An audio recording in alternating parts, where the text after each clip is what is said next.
Hey, all you cool cats and fine felines. It's Leah and Lynn. and we are in Summersville, Alabama at New Friendship Baptist Church Cemetery. Yes. And so we're going to go see a friend. So follow us. And Lynn, what are we going to do? Get into the groove.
Hey, so we're here visiting Elvis's best friend till the end, Charles Franklin Hodge. And I pointed out to Lynn when we got here, look, the king's buried right there. That is all. It's funny. That just means there's always a king looking after Mr. Hodge, or right. vice versa. That's Charlie because Hodge Charlie always looked after Elvis. Yeah, Charlie Hodge is still here taking care of him, even on after the life. Did you see his little stone here? It says Charles Franklin Hodge, Private First Class, U.S. Army, Korea. He was born December 14th, 1934, and passed away March 3rd of 2006. And Lynn, we always do a ceremony when we get to a Memphis Mafia member grave. Lynn's gonna take off his little TCB that Lowell Hayes made and put it over here on his grave. The little TCB. There it is.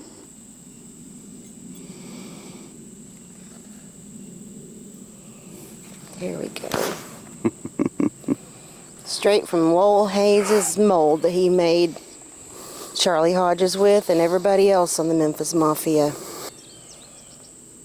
Now, he was born, in Decatur, Alabama.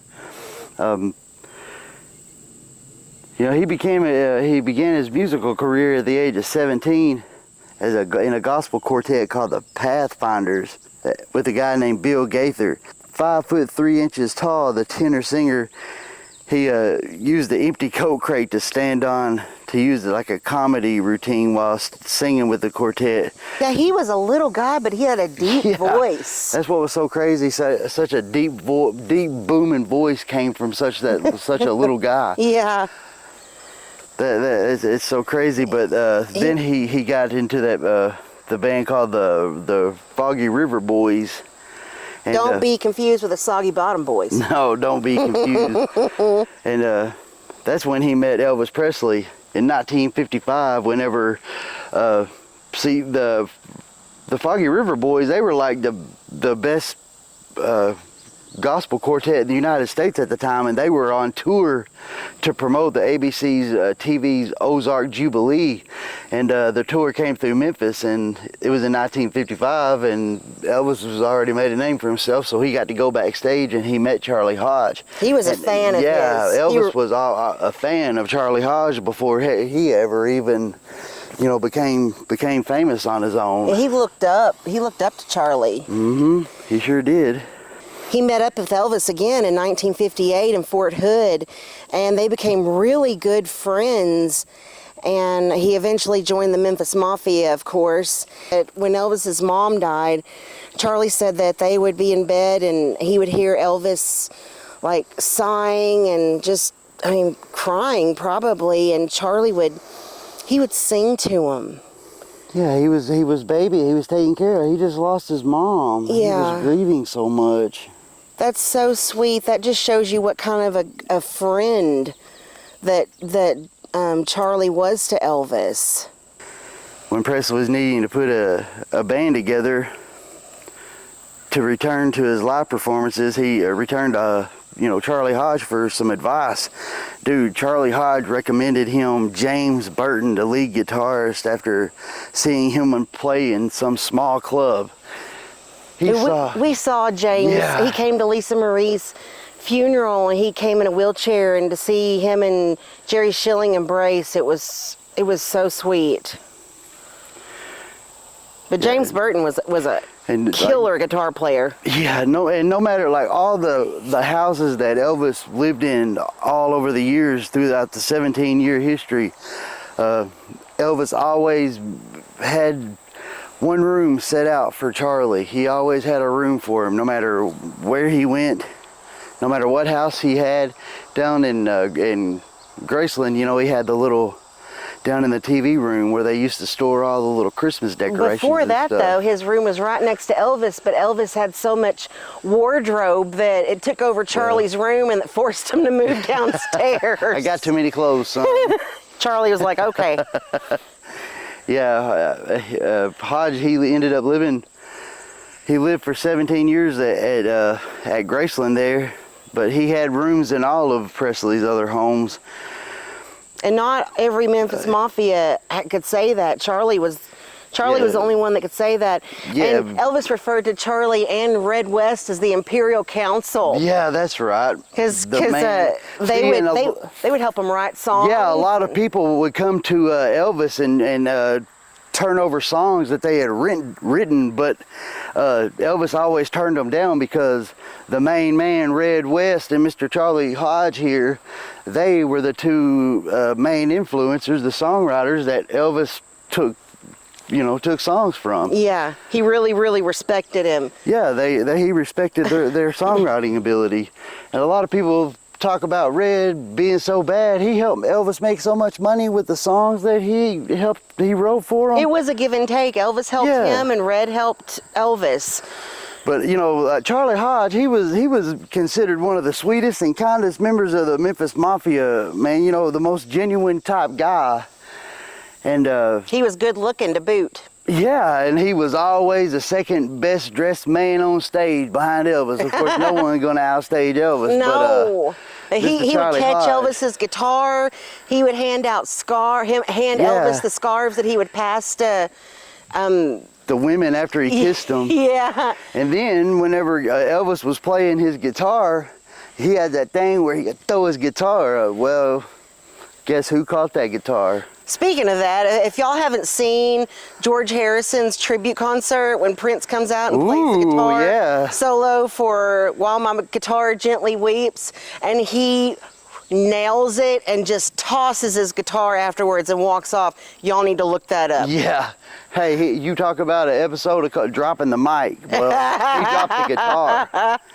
But Charlie Hodge was with Elvis Presley till the very end, and with the guarded escort to bring Elvis and his mother Gladys back to Graceland after they had, bring the remains back after they had already been buried at the first cemetery there. And after they brought Elvis and Gladys's remains back to Graceland, Charlie Hodge stayed at Graceland there for over a year afterward, helping Elvis's dad, Vernon, with all the affairs of the estate and stuff like that. Yeah, because Vernon was just broken. And I mean, that's a sign of a real friend. He was around even after Elvis was gone. He wasn't somebody leeching off Elvis. He truly loved Elvis. That's right. And Elvis truly loved him. And also Ginger Alden said that Charlie Hodge was one of the first people to congratulate them after Elvis proposed to her, and he got them a backgammon set. Yeah, a backgammon set. Yeah, Ginger Alden always spoke really highly of Charlie Hodge, and so did Priscilla, and so did Linda Thompson. Linda Thompson talked about how good looking he was. Yeah. And poor guy, and you know what? He wasn't like all the rest of the guys. Most of the other Memphis Mafia guys had family. They had wife and kids, and you know, Charlie and Joe Esposito, they didn't ever have that. Well, so I mean, he was married to Jennifer Lynn. Well, yeah, but like he was devoted to Elvis. Yeah, he first. was more devoted to Elvis. In 2004, he was inducted to the Alabama Hall of Fame. Mm-hmm. I wonder what that entitles of. On March 12, 2007, Charlie Hodge was honored at the 2007 Rock and Roll Hall of Fame induction ceremony in New York City. The ceremony opened with in memorandum photos and personalities of important rock and roll people who had died in 2006, which included our friend and Elvis' longtime partner in crime, Mr. Charlie Hodge himself. That's right.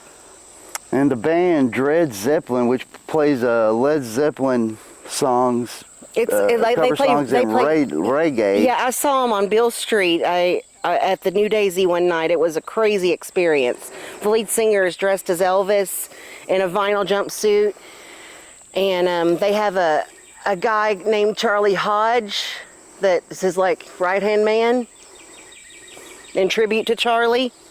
He also helped write the Elvis and Priscilla, Elvis and Me in 1985, and collaborated with David Stanley and Frank Coffey in the Elvis Encyclopedia, London. Well, unfortunately, in October of 2005, Charlie Hodge was diagnosed with lung cancer, and he completed treatment and was told the cancer was gone, but I guess they lied to him because he succumbed to the disease on March 3rd, 2006 at the age of 71. So rest in peace, Charlie Hodge. Elvis would have been proud to know that you took his mama home and helped his daddy out even after he was gone. Yeah, he would have been very proud that you kept looking after him. Absolutely. After he passed away. So Lynn, what do you think our viewers should do?